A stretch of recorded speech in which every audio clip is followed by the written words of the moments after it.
Hey there, pirates. Welcome aboard the Anime No Me channel. Is Loki not a villain? Yes, this is actually being shown to us in the manga now, and Luffy might invite him to officially join the Straw Hats. Let me show you how this will happen. I hope for your support to help our crew win, and to do so, you just need to click the thumbs up button, leave a like, and subscribe to the channel. By doing this, you will win an incredible devil fruit, so just comment which fruit you want. Guys, I think something very strange is happening in Elbaf, and Loki might not be the true one responsible for everything that's going on. After all, if there's one thing we've learned throughout One Piece, it's that there's always a hidden truth behind major events. When we look at what was shown in chapter 1142, it seems like there's a missing piece to this puzzle, and I think the real culprits might be the Gorosei and their god knights. From the beginning, the portrayal of Loki as a villain has been very convenient. First, he had been mentioned a long time ago as someone who wanted to marry Lola, and this was used as an excuse for Big Mom to turn against her. Then he was cited as the Prince of Elbaf, but it was always kept mysterious. And now, when he finally shows up, he's being portrayed as an enemy? I think this might be a diversion. There's something bigger going on behind the scenes. The chapter starts by showing events at Walrus School, with Saul and Kiba facing monstrous creatures. These monsters seem to be creations of the children's fears, and that's where things start to get suspicious. If these creatures emerge from their fears, then someone must have manipulated this. Gunko, one of the mysterious characters in this plot, makes it clear at the end of the chapter that he fears Nika. This can't be a coincidence. So where does Loki fit into this? He shows up in Elbaf's underworld, chained with Kairoseki cuffs, yet still full of determination. He's not cornered or trying to justify himself. In fact, he's throwing it in everyone's face that he has enough power to destroy the island if he wants. But if he really were responsible for the loss of the former king, would he have this attitude? I don't think so. It seems more like he's trying to prove a point, maybe even forcing Luffy to pay attention to something that's being overlooked. The most glaring evidence is the scene where Loki attacks the Atom Treasure Tree with Ragnir.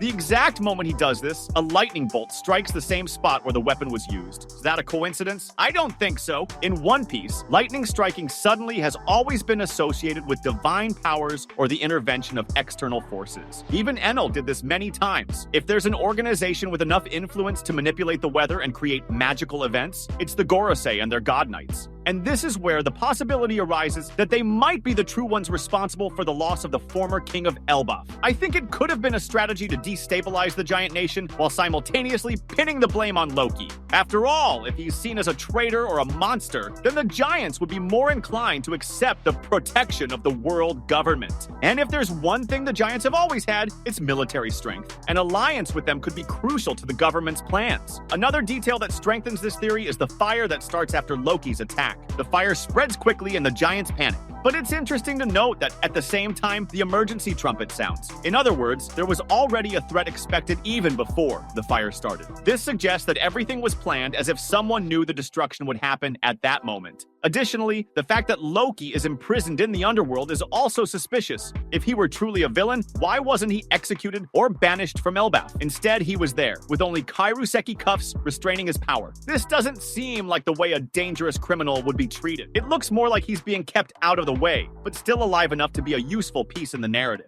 And now, we get to the point that could change everything. Luffy, if there's someone who has a habit of looking beyond appearances and understanding the true essence of people, it's him. Throughout the story, Luffy has always been able to see the truth behind the masks imposed by villains. He did this with Robin, who was seen as a dangerous criminal. He did it with Jinbei, who, as a former Shichibukai and a fishman, was a target of distrust. And now, I think he could do the same with Loki. If Luffy realizes that Loki isn't the true enemy, he might invite him to join the Straw Hats. That would make sense within the logic of the story. First, because Luffy always values strong and determined people, and Loki clearly fits that profile. Second, because Jinbei already joined as a representative of the fishmen, so it would make sense to have a giant in the crew too, representing Elbaf. And we can't ignore the fact that giants have always been an important part of the One Piece universe. From Little Garden to Enies Lobby to Elbaf, giants have been shown as powerful and respected figures. Having one of them in Luffy's crew would elevate the strength of the crew and strengthen the connections with that nation.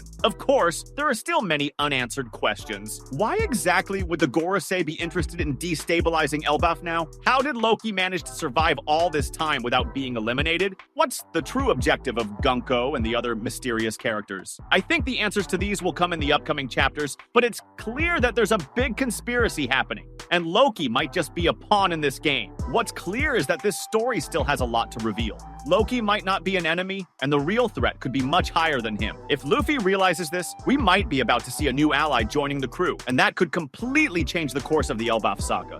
If the Gorosei and their god knights were the true ones responsible for attacking the King of Giants, then all of Loki's journey so far has been based on an immense injustice. If he was wrongfully blamed, isolated from his own land, and now has to face both the Straw Hats and the Giants themselves to prove something that maybe even he isn't sure of, that makes him a much more complex character than just a common villain. After all, how do you fight something you believe to be true your entire life? And if the Giants believe Loki is the true culprit, then what's left for him besides rage and the desire to show his own power? Now, the idea of Luffy inviting him to join the Straw Hat crew is completely plausible within the narrative. Luffy has this characteristic of seeing beyond appearances, and he's always been someone who judges people by what he sees in them, not by what others say about them. He's done this with Robin, Frankie, Jinbe, even Yamato, even though she refused. So if Luffy notices that Loki is being treated as an enemy without doing anything wrong, he might very well decide to invite him to his crew. And there's another point. Luffy might have liked Loki's strength.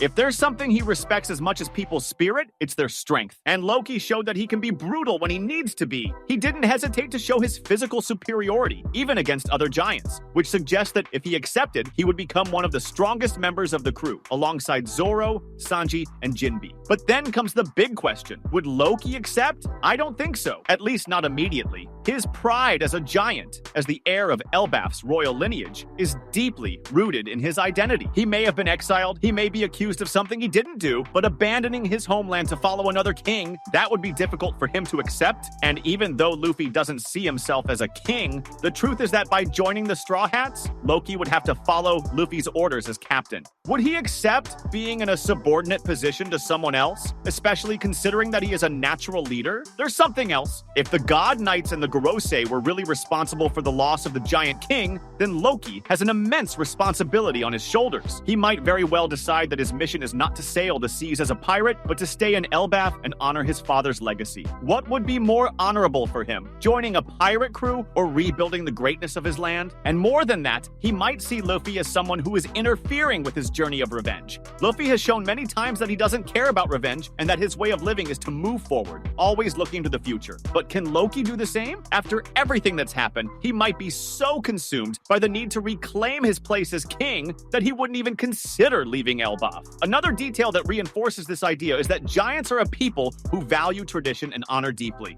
If Loki really wants to reclaim his position, he can't just run away and leave his homeland behind. He needs to fight for it. And even if, at some point, he comes to respect Luffy and even like him, that doesn't mean he would give up his own path to follow him. What might happen is something similar to what happened with Yamato. A moment where it seems like he will accept, maybe even consider the idea, but in the end, decide that his journey is different.